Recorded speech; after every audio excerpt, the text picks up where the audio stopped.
What is going on, guys? Jason Burke here, Styles Clash for Life, coming at you on YouTube. And today I've got another edition of The Drive-In, where I watch recently released films, tell you guys whether they're worth watching, worth waiting for, worth skipping altogether. I bet you won't be able to guess what movie I'm reviewing right now. That was my craziest intro of all time. You can tell by the mask and by the shirt. I'm talking about Scream 7. I was most anticipating this movie out of any movie that's coming out all year long in the horror section. Talking about Scream 7, just came out. Today was the first official release day.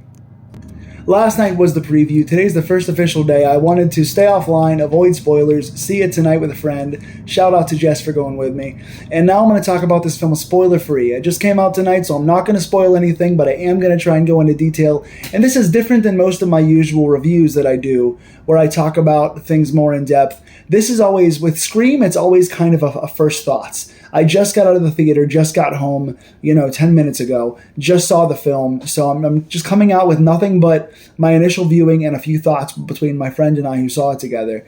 And my thoughts with Scream kind of change and evolve as I watch it again. More than any other current franchise going, my thoughts on Scream do modify the more I think about it and the more I watch it. And I feel like with Scream 5 when it came out, I didn't initially like it or didn't land impactfully on me at all. And then I took time and then I rewatched it, and the more I watch it now, the more I like it. With the passage of time and with what 6 did to make 5 a stronger movie, I like 5 a lot more now than I initially did. 6 I thought was a hit from the beginning and I still love it. But 7 is landing with me somewhere like 5 did. So I'm going to talk about 5 and just kind of give my initial thoughts. And take these with a grain of salt, because my opinion on this might change with time. The more I think about it, talk about it, watch clips about it, and then get the DVD when it comes out and watch it again, my thoughts might change or soften in certain areas. But I want to talk about my initial thoughts and what hits me right now and sits with me right now as I watch the film. This film, Scream 7, was written by Kevin Williamson, Guy Busick, and James Vanderbilt. Busick and Vanderbilt wrote 5 and 6 as well with the original Radio Silence team. Directed by Kevin Williamson. Welcome back, Kevin Williamson, the OG. The reason why I'm a writer, one of the best writers of all time, and the initial writer of Scream 1 and 2 and 4, and one of the drafts for 3. Kevin Williamson is back in the chair after a lot of controversy with the whole situation with Radio Silence and Melissa Barrera and Jenna Ortega. And then we had another director came in, and Nev, who didn't get paid in 6, got paid for 7. All the controversy aside, we are back. This film stars Nev Campbell as Sidney Prescott, Sidney Evans now, Courtney Cox as Gail Weathers, and Isabel May as Tatum Evans. Spoiler-free synopsis, basically Sidney and her husband Mark, but not the Mark from Part 3, not Detective that you're thinking of in Part 3, but a different Mark, Mark Evans. Sidney is now married to a police officer, has 3 daughters, one of which lives with her in a brand new place a little bit away from Woodsboro, as she kind of moves on with her life, and has a teenage daughter now who she's a little bit estranged from. They're a little bit separated over the trauma of Sydney's past, and Sydney trying to protect her daughter by keeping her shaded from all the Ghostface stuff and keeping her out of the sordid details of her troubled past. So that's what we pick up with the start of this story. And now I'm going to get into kind of positives and negatives. And again, these are just some of the things that stood out to me initially. Starting with positives, the opening I loved. The opening was great. You guys have seen parts of that in the trailer. I still won't spoil it. We get a lot of callbacks, we get fan service, we get one of the characters being a big fan of the Scream or Stab films. We see kind of how a famous landmark from the Scream series past is now memorialized, and kind of how they've updated it and what they've turned it into, which is really cool. You get a lot of just personal notes, both in on-screen things like memorial type things, and also in the characters' dialogue, calling back to not only previous Scream films and characters and moments in the franchise that we love, but also a lot of references to other movies and things as well. Of course, the opening is always a big deal in these movies, and we get a lot of references to other films on top of Scream, and a lot of things that Wes Craven did. Special shout out to Wes Craven, the director of 1 through 4 before he passed away. The greatest horror director of all time, in my personal opinion. One of my heroes in the film industry. This is for Wes. So I love the opening. I think the opening was great. The violence in the opening was great. The jump scares were good. The setting was good. The way they referenced things was good. It felt like a traditional Scream movie turned up. They raised the stakes and did some really big things and some cool imagery and some cool moments with that famous nostalgia peppered in. So beautiful opening. Number 2, gore. Gore was very good in this. They keep managing to up the gore and keep this still a slasher while being smart and meta and advancing in technology and changing with the times.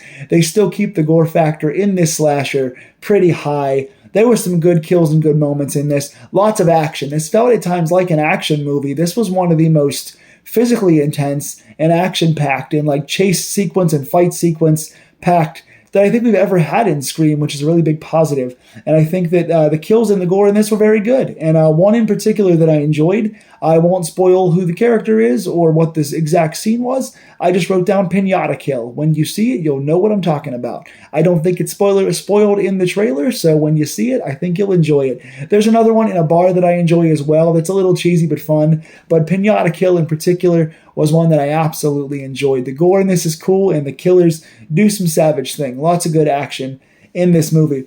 Gale entrance. We kind of know now that when the legacy characters come on screen for the first time, we get emotional reunions and really cool shots of them entering for the first time in a long time. And Gale usually is known to show up right when the first couple killings happen, and she makes a dramatic entrance and the camera pans up. And this was possibly the coolest Gale entrance ever. The theater actually really audibly popped. There was a loud cheer. The loudest cheer of the movie was for Gale's impactful entrance here. When Gale comes in, things change, things pick up. The audience noticed, and it was really well done. Shooting style. This felt like a big budget movie in terms of the aesthetics of what they did. Everything, there was a lot of like long continuing shots. There were a lot of like slow dollies and slow pans. We saw a lot of lingering shots on Ghostface, perhaps even overexposing Ghostface at times. They lingered a lot more than usual on Ghostface, but the ones where they just went in for the face or they went in for like Ghostface admiring what's happening or taking in the moment, I think were really well done. So they shot this in a way that felt like Scream style, but also added some special shots.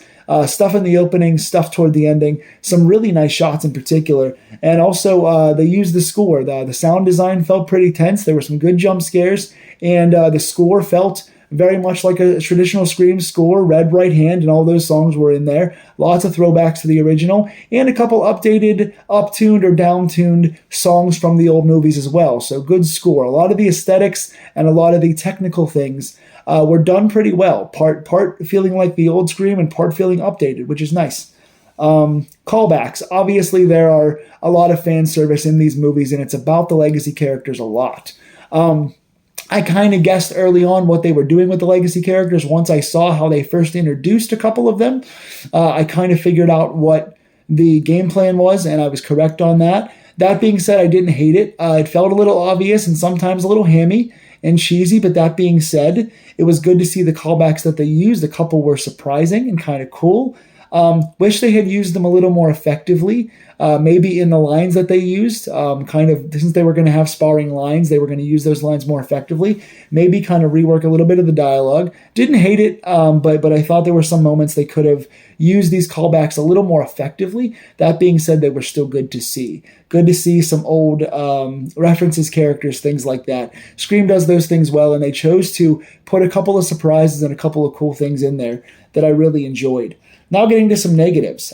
Stakes didn't always feel huge. There were some moments in this that didn't feel as standard as Scream. There was something missing in the Scream factor about this movie. I don't know what exactly to pinpoint. This comes from my first thoughts. I don't know how to dial this in or verbalize it to you, but it didn't always feel like a Scream film. Woodsboro or certain houses and things didn't always feel like themselves. Some of the characters were meant to kind of slow play their reactions to these things and kind of brush off the Ghostface factor, which kind of makes it a little silly. It makes him feel passé. It makes it feel like Freddy in the sequels. Not necessarily making fun of it, but poking so much fun at themselves, going beyond the usual Scream meta aspect. Movie inside a movie making fun of itself, but it does it so much in this that sometimes the stakes don't feel as high. I get that it's Scream, and sometimes it's done very well with a nice blend of horror and comedy. Other times it feels like old hat. It feels a little bit stale in certain points for me. Not enough Ghostface voice. We didn't get enough Roger Jackson phone calls in this thing. This felt like the least we've heard Ghostface voice, and when we do get Ghostface voice, we don't get those same kind of conversations that make the killer or killers in this feel like a big deal. The Ghostface phone calls usually really help tie in the story as to why whoever's doing what they're doing, and makes the stakes feel different and higher and bigger and better each time, and tries to hype the killer or killers up. And this one didn't do that nearly as much as they normally do, and that kind of loses part of the feel of what Scream is for me as well. Aging characters, much like I said about some of the tone of the stakes, I feel like the characters, they're really aging. And this one is not really meant to be a knock on the movie, because characters age. At this point, Scream, the original Scream was 1996. We are 30 years into this thing. We are at a 30-year anniversary, and they reference 1996 in this quite a bit. And you see some of the aging on Sydney, and you see a lot of the aging on Gale, so much so that it's kind of part of a storyline. You get some of the storyline with Gale. You see Gale really being weathered, no pun intended there, but it's real. I like it. I like the reference of it. But it does kind of bring a bit of a melancholic sadness. Seeing all these celebrities die and all these things in the real world happen does make you feel older and does make you feel sad and a bit scared for the future. I don't want to get too therapeutic here on you guys. I don't want to turn this into a therapy psychology session. But seeing the characters age and seeing them kind of lumber around a little bit does make this feel a bit long in the tooth. And again, that's nobody's fault. Aging is a part of life, and they reference it like they should in here. But it is, at some points, kind of jarring to see. Then we have no mention of previous stuff. I don't want to say exactly what previous stuff we're talking about here, but if you've watched my videos and you've watched the trailers and you've paid attention to the internet for the past 2 years, 3 years, you know what I'm talking about. Scream is known for referencing themselves and everything around them. Scream is meta, Scream is current, Scream is always evolving, and they do a lot of mentioning of current day topics in Scream. They use a lot of what is happening in the world in this movie in certain aspects, some for good, some for bad. But there's some things they don't reference in this movie that they had to. They had to reference, and they had to reference in the right way. I would have been angry had they referenced some of these things in the wrong way. But they don't reference some of the previous stuff.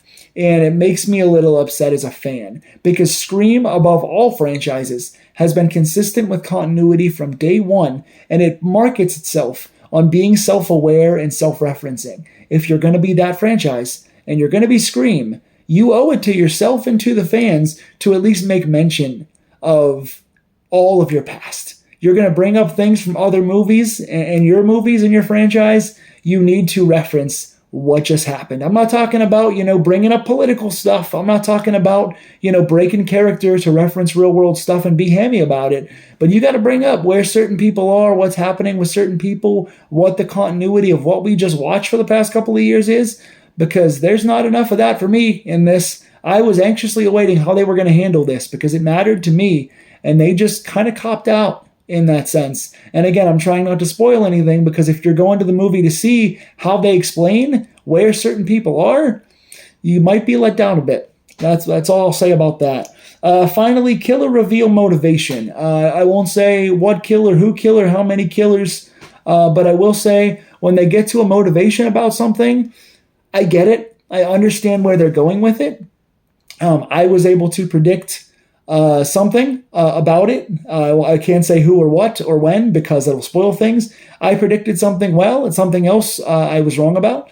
But the motivation for a killing situation felt unfair to me. I get where they were going with it. I understand it. I like, again, it's part of being meta. This is part of them actually referencing other things. Not some of the stuff I was talking about earlier, and I can't spoil anything, so it's hard to talk about this. But they do go out of their way to reference some important stuff in the franchise lore and something about certain characters. And the things they do mention play a pretty big factor. So again, why they didn't mention other stuff feels unfair. But when they do mention this thing that plays into the killer or killers, it feels unfair because they don't mention some of the reasons why these things happened. If you're going to use some of these things as motivations, you've got to explain them fully. You've got to explain why they happened. And you kind of can't in this situation. You're kind of biting yourself in the foot. So I think they backed themselves into a corner with some of the motivation behind a killer reveal, is what I will say there. That being said, this was a perfectly fine movie. It ran for an hour and 54, which is about standard length for Scream movies. It didn't feel like it overstayed its welcome. I enjoyed the relationship between Sydney and her daughter. The family in general was good, but I love the Sydney and her daughter stuff. I feel Isabel May played Tatum very, very well. I like Sydney's daughter in this movie. I think she was strong. I think their relationship was the strongest piece of heart in the movie. It is the tie that binds this movie together. I think Isabella May as Tatum was the only new character that I really connected with. It was good to see a lot of the callbacks they used. I had a fun time with this. That being said, right now, fresh out of the theater, it feels like the weakest one of the bunch to me. It feels like the weakest one out of the 7. Again, that might change, and this might hold up much better going forward, or it might rank higher in the future as I go. But right now, I don't feel like the Killer or Killers and the overall feel just didn't feel quite as screamish to me as I would have liked. So a lot of reason to go see this. Great getting Neve back. Way to pay Neve Campbell finally. She deserves it. She is the ultimate final girl. Again, the update with Neve and the personal storylines with some of the older characters and the stuff with Neve and her daughter, Tatum, were excellent. And Isabel May was a good choice. But other than that, there was some of the heart outside of those relationships taken out of this. And while I really enjoyed some of the callbacks, they could have used some of the stuff a little better and referenced some of the things a little more. So some good, some bad. It's a mixed bag. It's better than average for me. I still enjoyed it. Even being the weakest out of the 7, I still like it. I like all of these movies. I'm going to give it, for right now, a 6 out of 10. Now, if you'd like me to do a spoiler review where I talk specifics about what I did and didn't like about everything specifically, I will do that. Let me know in the comments down below if you want to see that. If you haven't seen this movie yet, just came out, go check it out in theaters, go support them. I know there's a lot of reasons people don't want to support them right now, but in supporting Scream, you are still supporting the vision of Wes Craven, you're supporting Kevin Williamson, you're supporting Neve Campbell and Courtney Cox, and all the other actors that came before. So I get standing with Jenna and Melissa if you do. I understand if you want to stand with the Scream franchise. I understand if you just love movies and want to support movies. So I get it all. I'm not being overly political here. What I am saying is this, for me, was a 6 out of 10. And that's where I stand right now, but that could change. If you want a review of the spoilers or a review of how I feel further down the line after more time and rewatches, I will do that as well. But tell me in the comments down below if you would like those things, and if you have seen this movie, what have you thought of it? And if you have seen it and it's still early, don't spoil it in the comments. Let's talk around some things, or message privately and we'll talk privately about spoilers, because I don't want to spoil the fun of what Scream is for people that are just watching it. So let's have fun with this thing. Going forward, there's a lot that I want to see. Tell me what you guys want to see, because the rumor is Scream 8 is being worked on right now. So let's talk about it, and I will see you guys soon. Stay scared, and don't forget, enjoy your favorite scary movies. Thank you, Wes.